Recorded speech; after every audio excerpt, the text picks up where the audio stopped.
ఇండియాలో భారతదేశంలో direct selling ఇండస్ట్రీకి నడక నేర్పినటువంటి కంపెనీ వెస్టీజ్.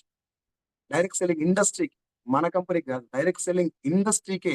ఓహో! డైరెక్ట్ సెల్లింగ్ అంటే ఇలా ఉంటదా అని మాట్లాడుకునేటువంటి రోజులు తీసుకొచ్చిన గౌతమ్ బాలి సార్. కల్లా ఎగరేసుకొని గర్వంగా చెప్పుకోవాలి ఆ విషయం మనం. ఇవాళ వచ్చిన చిన్న చిన్న తోక పీకిన కంపెనీలు చూస్తున్నారు కదా మీరు. ఏముందండి విజన్ వాళ్ళది? విజన్ ఏంటి? Targeting on Vestige. వెస్టీజ్ వాళ్ళని తెచ్చుకోవాలి. ఒకటి కాదు, ఇప్పటిదాకా నేను 15 కంపెనీల దాకా చూసిన. 15, 16 కంపెనీలు ఓన్లీ వెస్టీజ్ మీద ఎందుకు పడుతున్నారు? మీరు ఒకసారి ఆలోచించండి. ఏదైనా కొత్త కంపెనీ వస్తే నిలబడాలంటే విజన్ ఎట్లా ఉండాలి? వాళ్ళ own vision, own strategy, own నేను కొత్త కంపెనీ రావద్దని లేదు, కొత్త కంపెనీ మంచిది అనట్లేదు. నా పాయింట్ ఏంటంటే, ఒక కంపెనీ నిలబడాలి అంటే, ఒక కంపెనీ ఏ రోజన్నా వెస్టేజ్ కంపెనీ వేరే కంపెనీ గురించి మాట్లాడడం చూసిరా మీరు? ఎనీ స్టేజ్, ఎక్కడ స్టేజ్ మీద గౌతమ్ బాలి కంపెనీని టార్గెట్ చేయక చూసిరా ఎప్పుడన్నా? ఎందుకు? వెస్టేజ్ కంపెనీలో ఉన్నవాళ్ళు స్వయం ప్రకాశితులు. మనం సెల్ఫ్ రైజర్స్. మనం వేరే వాళ్ళ మీద డిపెండ్ కావాల్సిన అవసరం లేదు. కొత్తోన్ని, నాలాంటి అనామకునికి ప్లాన్ చెప్పి తీసుకొచ్చి ఇలా నిలబెట్టి నన్ను లీడర్‌గా తయారు చేసిన వ్యవస్థ వెస్టేజ్.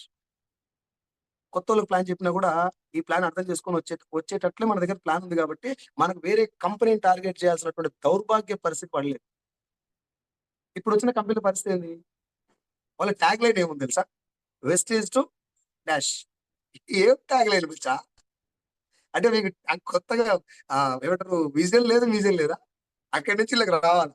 అండ్ ఇంకా దౌర్భాగ్యం ఏంటంటే, ఇప్పటిదాకా 7 కంపెనీలు చూస్తున్నాయి. నేను పేరు చెప్పను. 7 కంపెనీలు చూస్తున్నా. వీళ్ళందరూ టార్గెట్ ఏంది? వెస్టీజ్‌లో ఉన్న కొంతమంది తెచ్చుకోవాలి. ఇక్కడ కొంచెం గమ్మత్తైన విషయం చెప్తా వినండి. వెస్టీజ్‌లో ఉన్నోళ్ళని తెస్తే ఏందంటే అక్కడ ట్రైన్ అయ్యి ఉంటారు. వాళ్ళకి సీఎన్టీలు తెలుసు, వీఎస్‌సీలు తెలుసు, 7 స్టెప్స్ తెలుసు, 7 మిస్టేక్ తెలుసు, 7 బ్లండర్స్ తెలుసు. డైరెక్ట్ సెల్లింగ్ అంటే ఏదో తెలుసు. ఎట్లా హోమ్ మీటింగ్ చేయాలో తెలుసు. ఇవన్నీ తెలిసినటువంటి ఆల్రెడీ ట్రైనింగ్ అయిన రీడర్ కాబట్టి వాడు రాంగానే ఇక్కడ ఫుట్బాల్ ఆడతారని చెప్పేసి వీళ్ళని తీసుకుపోతారు. రైట్? ఇక్కడ దాకా ఓకే. వీళ్ళని పోయి టార్గెట్ చేయడం వరకు ఓకే. పోయేది ఎవరు? కంపెనీకి స్టిక్ అయిపోయి దీంట్లో నిజాయితీగా పనిచేసి వీళ్ళు నా ఫ్యూచర్ ఉందని నమ్మినోళ్ళు ఎవరు పోవట్లే కదా! ఎవరు పోతుర్రు? కొంచెం అటు ఇటు ఉన్నోళ్ళు పోతుర్రు. వేరే నెగెటివ్ మైండ్ సెట్ ఉన్నోళ్ళు పోతుర్రు. అంటే మన భాషలో చెప్పాలంటే కొంచెం బేకార్ గాళ్ళు పోతున్నారు. రైట్? ఒక్క లైన్‌లో బేకార్ గాడు ఉంటేనే మనం తలకాయ నొప్పి ఉంటది మనకు.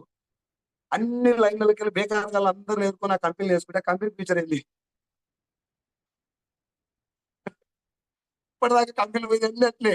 ఇప్పటిదాకా వచ్చిన కంపెనీలన్నీ మీరు నోట్ చేసుకోండి ఫస్ట్ నుంచి. మన మంజునాథ్ సార్, మహేష్ జైగల్ సార్ వీళ్ళు మొదలుపెట్టిన కంపెనీ కాడికెళ్ళి అన్ని కంపెనీలు చూడండి. ఈ కంపెనీలన్నీ నేల నాకడానికి కారణం ఏంటంటే దే ఆర్ ఫోకసింగ్ ఆన్ వెస్టీజ్ బేకార్ గాళ్ళు.